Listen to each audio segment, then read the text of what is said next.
aos Coríntios, no capítulo de número 2.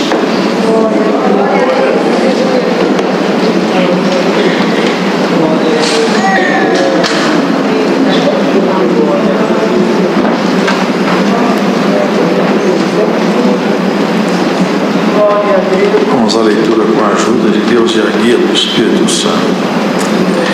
E eu, irmãos, quando fui ter convosco, anunciando-vos o testemunho de Deus, não fui com sublimidade de palavras ou de sabedoria, porque nada me propus saber entre vós, senão a Jesus Cristo e este crucificado. Eu estive convosco em fraqueza, e em temor, e em grande tremor. A minha palavra e a minha pregação não consistiu em palavras persuasivas de sabedoria humana, mas em demonstração de espírito e de poder, para que a vossa fé não se apoiasse em sabedoria dos homens, mas no poder de Deus. Todavia falamos sabedoria entre os perfeitos, não, porém, a sabedoria deste mundo, nem dos príncipes deste mundo que se aniquilam. Mas falamos a sabedoria de Deus oculta em mistério, a qual Deus ordenou antes dos séculos para a nossa glória, a qual nenhum dos príncipes deste mundo conheceu, porque se a conhecessem, nunca crucificariam ao Senhor da glória. Mas, como está escrito, as coisas que o olho não viu e o ouvido não ouviu, e não subiram ao coração dos homens, são as que Deus preparou para os que o amam. Mas Deus nos revelou pelo seu Espírito, porque o Espírito penetra todas as coisas, ainda as profundezas de Deus. Porque qual dos homens sabe as coisas do homem, senão o Espírito do homem que nele está?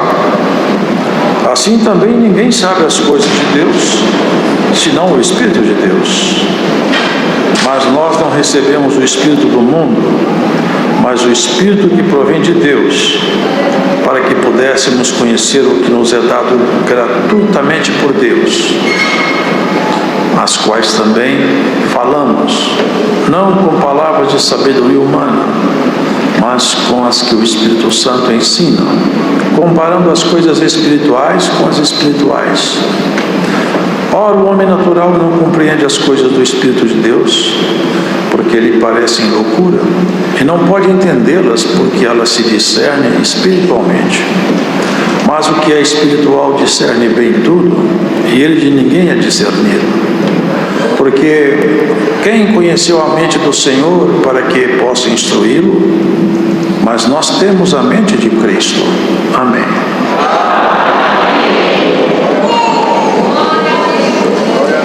Paulo, ele expõe nessa carta seu zelo, seu cuidado, a sua preocupação com os irmãos de Corinto, visto que ali foi semeado o Evangelho e ele deu frutos. Deu muitos frutos a ponto de num desses momentos que ele, inspirado, escrevia a carta, ele fala assim: a vós nenhum dom vos falta. Então se vê que o Evangelho foi semeado e prosperou muito. Entretanto, Paulo, ele percebia que alguma coisa não ia bem lá. Não ia bem porque, desde o princípio, quando o Senhor semeou o bem, o inimigo também semeou o mal. Vivemos um mundo onde a dualidade entre o bem e o mal sempre está presente. Todas as vezes que o bem se manifesta, o mal se põe ao lado para fazer contraponto. Essa é a realidade desse mundo. É um mundo caído por natureza. Um mundo que vive trevas, males, tantas coisas. E o bem aqui, para ser semeado, ele não floresce tão fácil, nem a semeadura é tão fácil de ser feita, porque há uma forte oposição.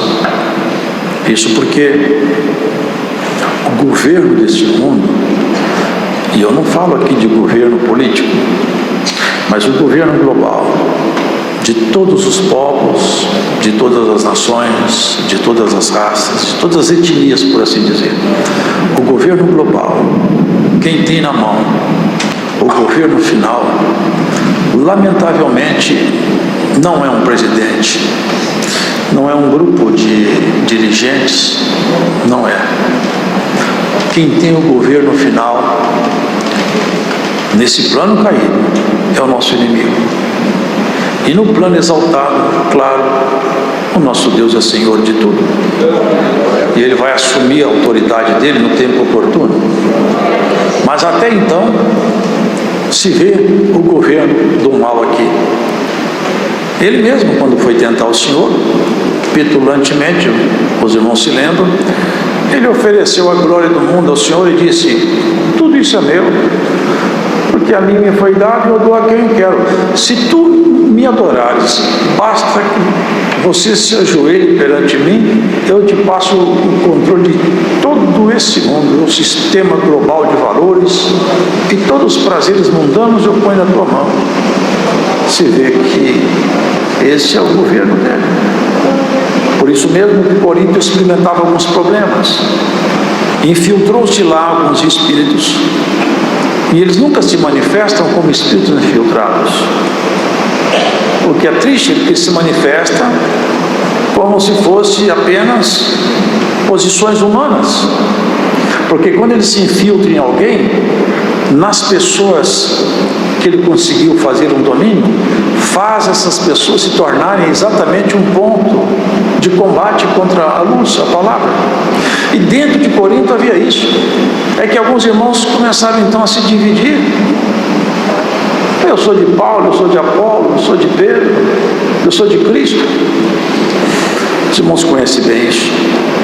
Mas só que Paulo percebia o operado maligno. Ele não estava disposto a discutir com os irmãos detalhes de quem que é melhor, porque seria exatamente entrar na mesma linha de ação do inimigo. Eu sou melhor que Pedro, ou melhor que Apolo. Ele foi exatamente aonde precisava ir. Vocês não estão percebendo que alguma coisa estranha está acontecendo entre vocês? Entrou algum sentimento estranho? E percebam, não faz o mínimo de sentido essa ação de vocês. Acordem, escutem. Eu dei salvação para vocês. Pedro entregou para vocês algum perdão. Apolos livrou vocês das cadeias do inferno. Vocês não percebem que nós somos membros uns dos outros? Eu até plantei, Apolos regou, mas nem quem planta, nem quem rega alguma coisa, senão Deus que dá o crescimento. Acordem, e nós precisamos de acordar, porque muitas vezes o nosso adversário consegue infiltrar em nosso meio algumas coisas estranhas, e nós, por não ter maturidade espiritual, nos embalamos nessa cantiga maligna. Que Deus nos acorde, e aonde nós estivermos, aonde você estiver, esteja atenta, para que o canto de uma sereia estranha não venha te seduzir ao naufrágio na fé. Paulo, e ele faz exposições profundas nessas argumentações. Não lembro aonde está, mas em Romanos está escrito. Ele faz a seguinte comparação: enquanto a mulher vive, o marido vive, aquela mulher não pode ser de outro marido, porque se ela for de outro marido, ela vai ser chamada de adúltera. Se ela for de outro marido, enquanto o seu marido vive. Mas morto o marido, ela pode casar-se com outro livremente e não ser adúltera, visto que seu marido morreu. Ele vai adiante, fazendo essa analogia com o corpo de Cristo. Veja, Jesus, quem é o verbo materializado, é Deus que se fez carne entre nós. Ele tomou a natureza humana e levou na cruz toda a maldição da humanidade e morreu. Portanto, nós que tínhamos um casamento com o pecado, com o corpo do pecado. O nosso corpo de pecado foi sacrificado lá na cruz. Agora nós somos de outro. De quem? Daquele que se levantou entre os mortos, Cristo ressuscitado. Essa é a nossa nova relação. Se nós voltarmos a viver como vivem as pessoas naturais, vamos ter uma relação com o homem caído e não com o homem levantado. E ele fala mais, para nós chegarmos aqui. A ciência humana é uma espécie de luz intelectual. Nos tirou de trevas, de crendices, lendas e muitas práticas que não tinham nenhuma base científica. Chegou-se até a acreditar que um pouco de roupa suja com um pouco de umidade e sujeira geraria ratos. A teoria da geração espontânea, que já foi claramente desmascarada pela investigação científica. Assim, a ciência nos trouxe muito benefício. Ela tirou as trevas do conhecimento dos olhos dos homens. Mas Paulo fala, onde está o inquiridor? Cadê o sábio deste mundo? Porque ainda que a ciência, a sabedoria humana dissipou as trevas da ignorância, nós temos outro problema. É que essa mesma sabedoria não foi competente para dissipar uma treva que acontece no campo espiritual, no campo da vida espiritual. O homem não consegue enxergar Deus e não conseguiu chegar até Deus por essa lâmpada artificial da ciência humana. E ele fala, visto que o homem não consegue chegar até Deus pela sabedoria, porque a sabedoria do homem, para Deus, ela não tem significado nenhum, ela só serve aqui para baixo. É útil? Claro que é útil, mas é só aqui. E após a morte? E nos umbrais eternos? Porque você já pararam para pensar? O que restaria? O que resta para um homem que afinal só pensa que a vida se resume nisso? O que é que um ser humano que só pensa que a vida resume-se aqui, o que é que ele espera aqui? Ele está agendado para vir a pó. O que faz ele viver aqui embaixo? Eu entendo que uma pessoa que enxerga a vida terminando na sepultura, eu penso que ele deveria ter uma depressão incurável, porque afinal de contas não valeu a pena nascer, está perdido toda a sua história. Por isso que ele fala, Deus tornou louca a sabedoria desse mundo quando o homem busca essa sabedoria para buscar investigar a Deus. Deus não pode ser investigado, Deus não pode ser analisado, porque o infinito não pode ser alcançado pelo finito. Ninguém pode investigar Deus, como ele faz com a matéria científica. Ele investiga a doença, investiga a ciência, as fronteiras da ciência estão aí sendo atravessadas pelos homens, mas Deus não pode ser investigado, e mais, nem o espírito humano que Deus criou. Ele não pode ser investigado. Investiga-se o efeito da ação do Espírito. O Espírito também não pode ser investigado. E Paulo fala que a loucura de Deus é mais sábia do que os homens. E Deus escolheu as coisas loucas desse mundo. Olha o que ele fala aqui.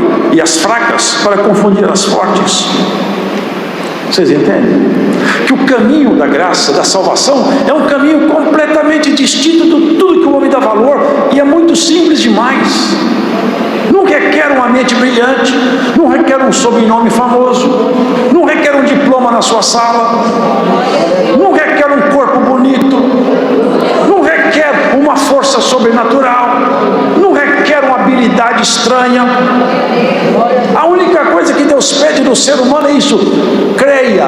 Ele fala, creia em mim e creia em meu Pai. É loucura para o homem científico. O homem da investigação não consegue aceitar isso. Agora nós vamos chegar no segundo estágio que nós temos que ter atenção. E eu, quando fui ter convosco, anunciando o testemunho de Deus, não fui com sublimidade de palavras ou de sabedoria. Vocês percebem isso aqui? Eu, quando me aproximei de vocês, não tentei fazer exposições com conhecimento científico que eu tinha. É isso que Paulo falava. Eu tinha argumentos, mas eu não busquei meus argumentos quando eu cheguei até vocês, porque eu não me propus saber nada. O que ele se propôs a saber? Senão a Cristo Jesus crucificado. Vocês entendem isso aqui? Eu anuncio a loucura com a razão, mas o segredo da minha fé, porque Cristo crucificado é a razão de eu ser um pregador da palavra. É na cruz de Cristo que meu pecado foi pago. É lá que a minha história foi reescrita. É na morte dele que eu pude nascer. É no sofrimento dele que a minha alegria eterna foi conquistada. E como ele se abaixou até a morte, eu não trago de mim nenhuma novidade para vocês. Eu não tenho palavras bonitas para pregar para vocês. Eu não vou fazer um discurso eloquente. Não vou mostrar tudo que eu conheço do judaísmo. Eu vou mostrar para vocês tudo que eu conheci de Jesus. Esse rei bendito que se abaixou, se esvaziou até a morte para te encher até a glória. É sobre esse bendito Senhor que eu vou falar. Eu estive com vocês sentindo fraqueza e temor. Passei aperto e dificuldade. Vocês veem que eu não sou um super-homem. Vocês entendem aí? Ele não se gloriava em si mesmo. Os homens gostam de se gloriar em si mesmo. Quem conhece a Deus, não. A minha palavra e a minha pregação não consistiu em palavras persuasivas de sabedoria humana, mas em demonstração de espírito e de poder. Aqui vem um ponto, irmãos. Hoje está havendo um deslocamento de eixo gradativo e bem sutil, onde as pessoas passam a acreditar que conhecer o texto bíblico vai torná-la íntima de Deus. Lê do engano. Nós temos que conhecer a Bíblia, sem dúvida nenhuma, mas esse conhecimento só faz sentido quando ele provoca em mim uma mudança total, de tal maneira que eu busque a santificação e a consagração. Se eu me tornar um homem muito entendido na Escritura, e se eu não for santo, eu ficarei de fora no dia do Senhor. E se você for santa, for consagrado, se você conhecer pouco, você vai ser chamada para entrar no reino. Vivemos um deslocamento. As pessoas passaram a acreditar agora que conhecer muito a Escritura é o que basta. Temos que conhecer, claro que temos. Uma vez perguntaram a um pregador: qual que é mais importante? Ler a Bíblia ou orar? Ao que ele respondeu: também eu lhe faço uma pergunta. Qual a asa do passarinho que é mais importante? É da esquerda ou da direita? Precisamos de orar, precisamos de ler a Bíblia. Mas não se iludam. A leitura da Bíblia, se você tem muitos fazendo isso aí, passa para fazer ataques aos irmãos, se dedicam, leem bastante, vê uma pregação simples, acham defeitos ali na exposição doutrinal, mas lembra de uma coisa: mesmo uma exposição com fraco conteúdo doutrinal, sendo fiel, sincero à palavra, propondo o homem arrependimento, se houver crença no coração de quem escuta, a palavra tem poder de transformar. É um grande engano que está acontecendo hoje. As pessoas começam então a falar, discutir, fazem conferência, começam a fazer agora encontros virtuais, critica aqui, critica ali, porque isso aqui é assim, isso entra em detalhes que nem eles entendem. Tem pontos aqui na Escritura, irmão, difíceis, em Apocalipse tem coisas difíceis de ser entendido. Nós não temos que entender tudo. Tem coisas básicas que eu tenho que entender. A transformação minha passa pela minha conversão. Se eu me consagrar a Cristo, eu tenho que ser santo. Como que eu posso me consagrar a ser santo? Me dedicando à oração. Por quê? Está escrito: orai e vigiai sem cessar. Se eu oro, eu consigo vigiar. Se eu vigio, eu posso ler a Bíblia, que eu estou debaixo de comunhão, eu vou entender a Escritura. Aquilo que Deus quiser passar para mim, vai entrar no meu coração pela minha santificação. Santificação não é dom, não. Santificação é busca individual. Santificar é nós tentar parecer com Jesus Cristo. E eu só consigo fazer isso se eu orar bastante. Então eu tenho que orar, eu tenho que ler a Escritura, eu vou vigiar e eu vou buscar então parecer com o meu mestre. Agora eu vejo as pessoas assentadas em gabinetes, entrando na internet, fazendo aí preleções, ensinando só o conhecimento.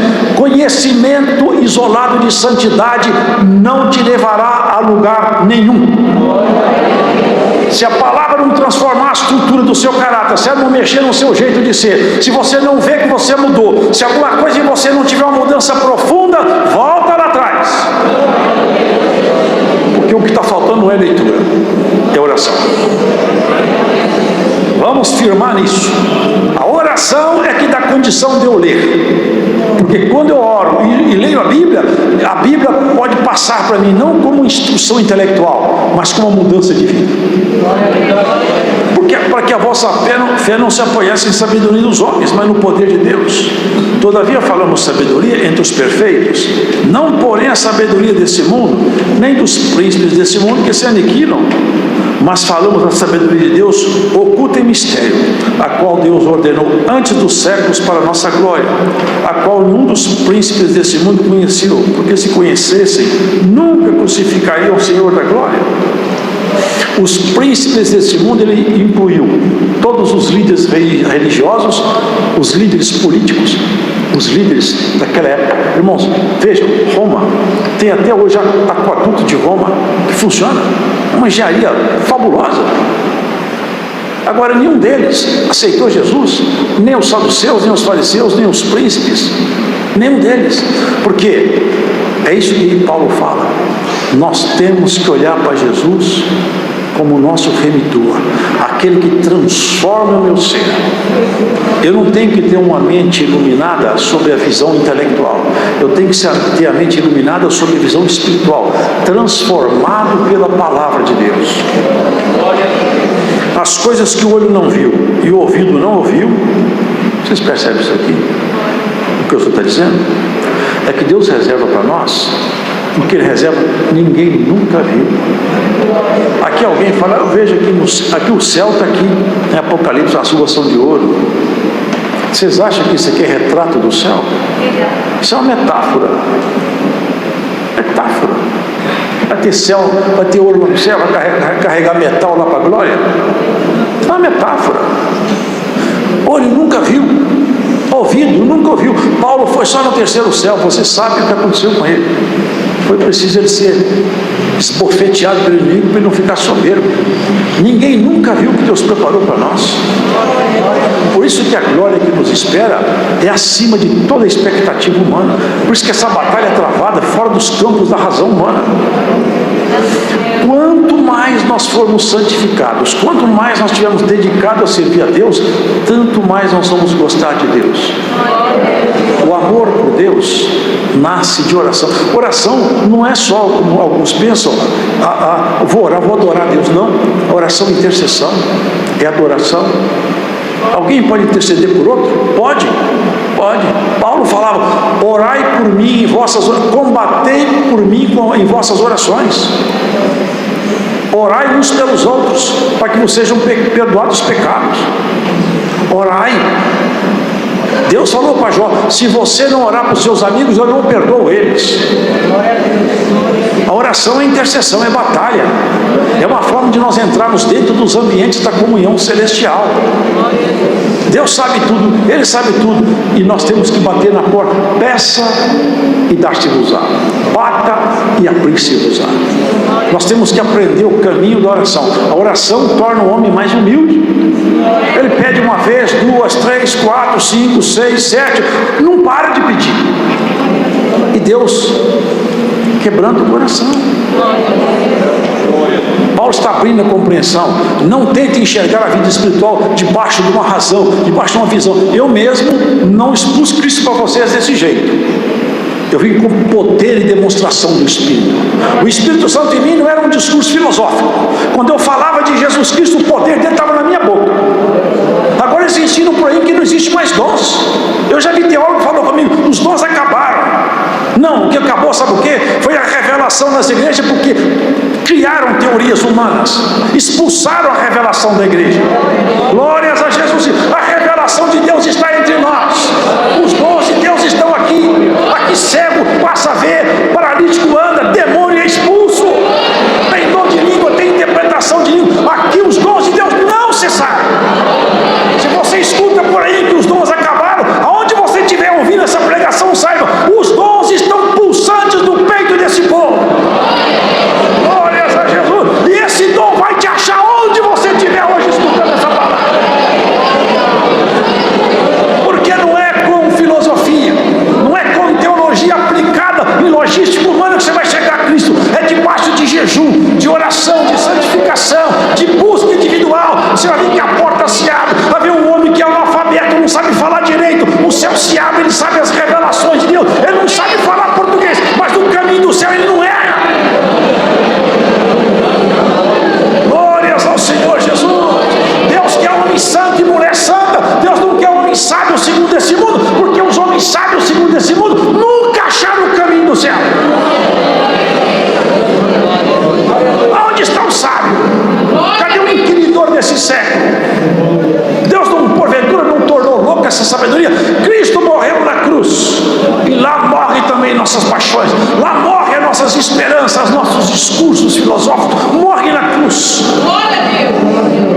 Jesus crucificado, esse Jesus que vocês mataram, e que todos falam, ninguém pode, sendo de Deus, morrer amaldiçoado, ninguém pode ser de Deus morrer dessa maneira. Não poderia, se não fosse em nosso lugar. É por nossa causa que ele morreu, para nos levantar. A obra dele vai bem. Aqui foi orado assim: até que o Senhor volte. Nós estamos esperando a volta dele. Você espera a volta dele? Espera. Quando ele voltar, ele não quer ver você recitando teorias, ele não quer ver você recitando capítulos inteiros, ele quer ver que a palavra esteja viva em você, escrita no teu peito, transformando o seu jeito de ser. A palavra, quando é escrita no peito, no coração de um crente, ele transforma o crente, ele muda o jeito de ser, a fala dele denuncia quem ele é, até o olhar dele muda, até a voz do crente muda. Vocês querem isso aí? Quando um crente está transformado pelo Espírito Santo, a palavra dele muda, a voz muda, o tom da voz muda, o poder aparece. Eu anuncio Jesus crucificado. Vim até vocês, olha o que ele fala. A minha pregação não consistiu em palavras persuasivas de sabedoria. Eu não quero convencer vocês com discursos, mostrando todo o meu arsenal de conhecimento, fazer rebuscado a minha história, conhecer aqui a interpretação, a exegética, a hermenêutica. Eu vou te falar sobre hebraico, não. Eu vou falar do poder de Deus que está em mim. Quando ele passava nas ruas, até os demônios evitavam ele. Glórias ao Senhor, irmão. Esse poder precisa de estar na igreja. Glória, você crê nisso aí? Um crente, quando o poder de Deus está nele, os espíritos evitam ele. Não quero confronto com ele, não quero confronto com ele. Da boca dela sai uma espada aguda. E essa espada vai ser colocada hoje na boca de muitos que escutam essa pregação. Glórias ao Senhor. Eu não quero problema com esse homem. Até o lenço de Paulo. Vocês veem que a graça de Cristo não é teoria, não é filosofia, não é discurso bonito. A graça de Cristo é poder de Deus. O poder dele não é para transformar, não é para fazer ficar uma pessoa famosa, não. É para Cristo ficar famoso em você, para ele ser glorificado na sua vida. Maravilhosa, irmão, do que uma mulher com 7 demônios. O Senhor mandou 7 demônios embora. Essa mulher virou amiga de Jesus até a morte. Um ladrão na cruz vira amigo de Jesus. Vocês não percebem que o evangelho é para transformar? E você que escuta essa palavra e tem um olho crítico, sentido crítico, saiba isso: você não será justificado pelo seu belo discurso, nem por tudo que você aprendeu. Saiba isso, vai modificando cada vez mais a estrutura do seu espírito, a palavra. É aí que você vai encontrar com Cristo. Você pode escrever livro, pode fazer congresso, pode fazer o que você quiser. Se a palavra não transformar você, você é um pobre, desgraçado, cego, miserável. E se ela te transformar, você vai ser o homem, a mulher mais feliz da história. Porque é para isso que Jesus morreu e ressuscitou, para nos transformar. Mas Deus não las revelou pelo seu Espírito, porque o Espírito penetra todas as coisas, ainda as profundezas de Deus. Aqui ele fala: quem que pode conhecer o que está dentro do coração do homem? O Espírito daquele homem. E quem pode conhecer as coisas que estão dentro do coração de Deus? O Espírito de Deus. Se o Espírito de Deus estiver em nós conhecemos o que está em Deus. Foi o que Jesus prometeu: eu vou ao Pai, mas eu vou enviar para vocês o Espírito Consolador, que vai trazer as coisas de cima do Pai, as coisas minhas, e vai entregar a vocês. Não é isso a graça? Não é exatamente isso a graça? Eu já vi pessoas com síndrome de Down e com a síndrome tão forte que não conseguia falar direito. Nós fomos orar uma ocasião, ele começou a falar em língua fluentemente, um idioma estranho, nunca falou, fala com fluência um idioma que ele nunca dominou. Pessoas que interpretam línguas que nunca aprenderam. É o poder de Deus. Pararam de acreditar, mas o povo aqui continua acreditando. Fala que não tem mais, mas nós sabemos que tem. Até o tocar da trombeta, o poder de Deus vai estar entre nós.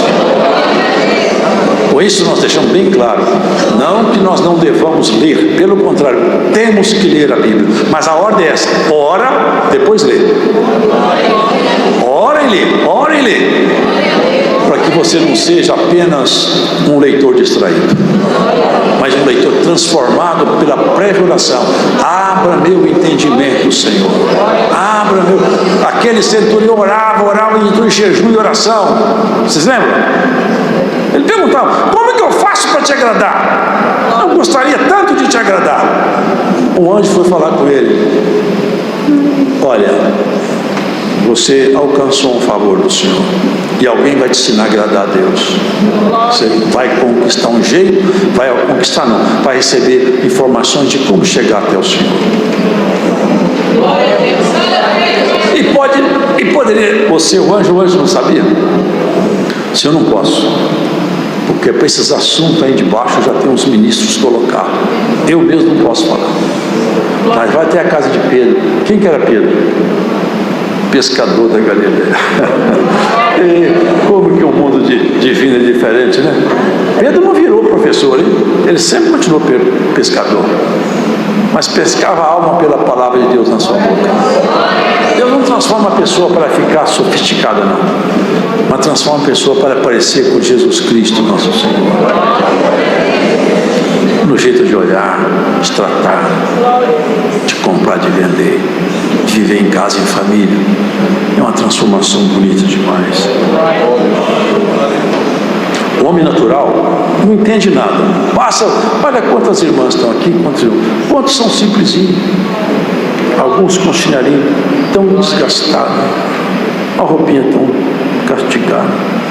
Quem vê na rua: coitada dessa mulher, coitado desse homem, não tem nada. Mas lá no céu eu falo: essa coitadinha é minha amiga, essa coitadinha é minha amiga.